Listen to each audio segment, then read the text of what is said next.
Sitting Comfortably Podcasts by Laurel Lindstrom. Are we sitting comfortably? Then I'll begin.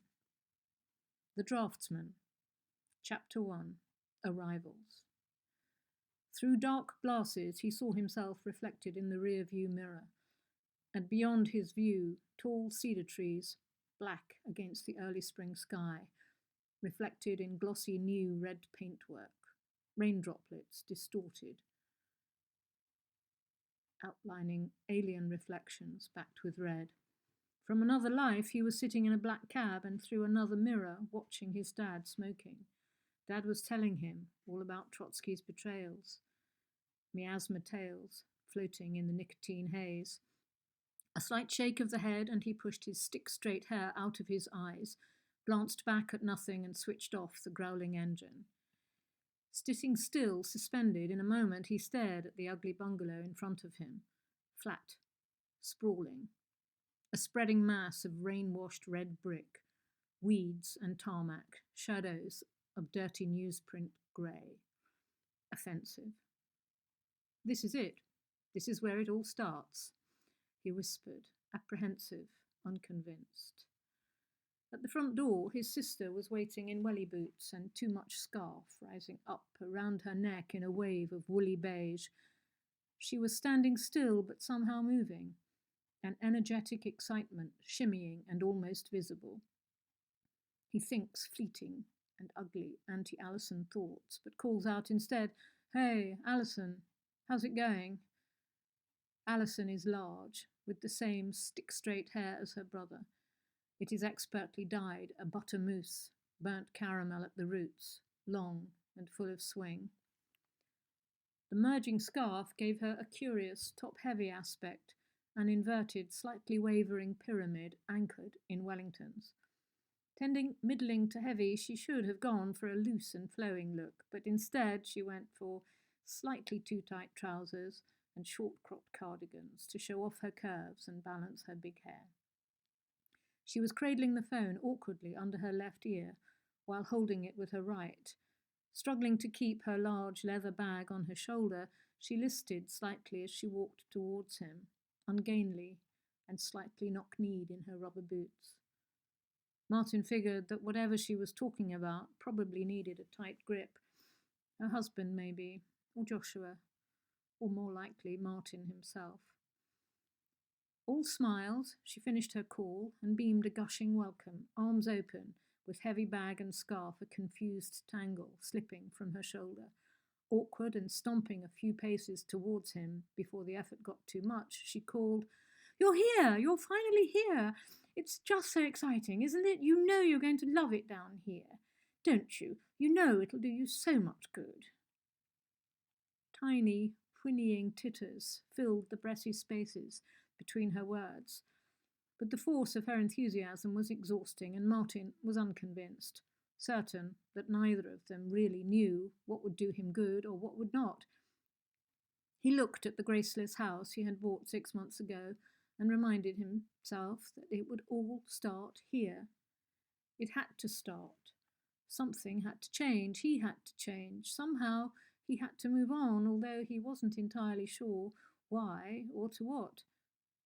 This place could be his isolation, his misery even, but it would also be a place of silence, where he could perhaps ease the elastic twisted around his fervid brain. Make other choices, breathe. The house, low and grovelling, looked similarly spent and empty. It was unwritten space, long since exhausted.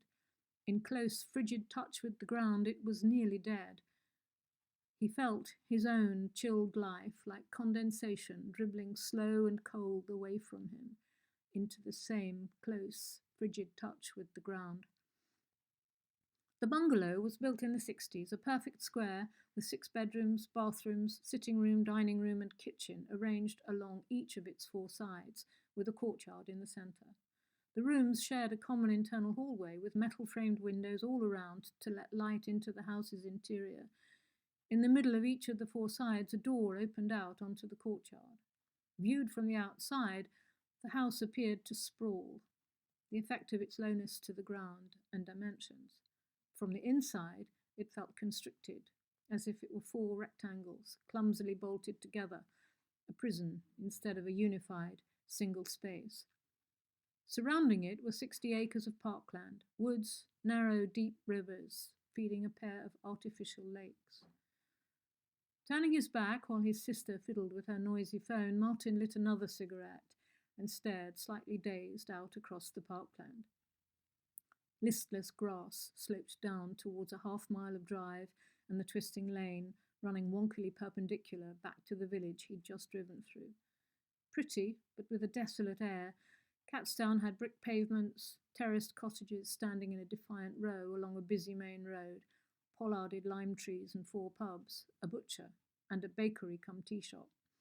A village shop, a post office, a greengrocer's, the usual village street furniture, framed glass windows, signs in peeling paints over doorways, litter bins, and a narrow set of brick steps facing the road as an aid to horse riders who couldn't reach their feet up high enough to mount on their own. Browning goods were displayed on stalls on the pavement, under a constant, low-level waft of diesel particles and petrol fumes, blessings from the traffic as it continued its steady exodus to more important places. As Martin had nosed his snorting monster, snarling and chafing in second gear along the high street, it seemed to him that the people moved too slowly, remote and distant, soundless players on stage, caught in a jail of their own making. Facing his new landscape, Martin saw that the park had been left long alone. Random bramble patches, chain-sawn tree stumps, fractured and wounded, their broken branches drowning deep in weeds, dragged down with the rain, slowly dying and too tired to fight back any more. He scraped out the dead cigarette with his boot, lit another, and shifted slightly sideways to face the lake, lifeless and bleak. Beyond it, bordering the lane, Martin could see a sagging fence, overstrewn with dead grass, in a feigned and reluctant embrace, and marking his boundary. The original Shadowhurst Hall had been much grander, a Victorian pile that was an altogether more complicated place. 3 stories high, cellars and elaborate terracing, stone stairways, balustrades, wine cellars, and an orangery. Various exotic outbuildings and follies once peppered the grounds, but now most of the outside structures were gone or derelict, along with the 1,000-acre farm, its barns, stables and pony paddocks, all long since sold on. Old photos showed faux half-timbering and rectangular towers and a too small front door, giving the house a pinched and mean expression. Pictures of burly men sweating in the summer heat showed them standing rigid and still in front of the house, staring black-eyed and anonymous. When Joshua showed him pictures of the place, Martin had remembered thinking about all those long since dead and over lives, and all that orangery glass, ripe for smashing. The noise would have been magnificent, and the silence was seductive.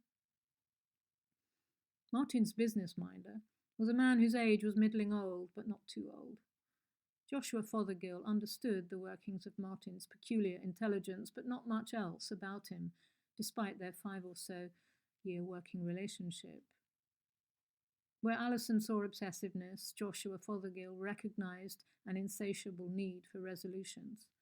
Black and white, true and false, but never greys or abstractions. If she saw decadence and decay, Joshua got laziness, apathy, a sense of immunity. In that he was wrong, but he did at least understand something about the static, the binary confusions, the need to see black and white resolved.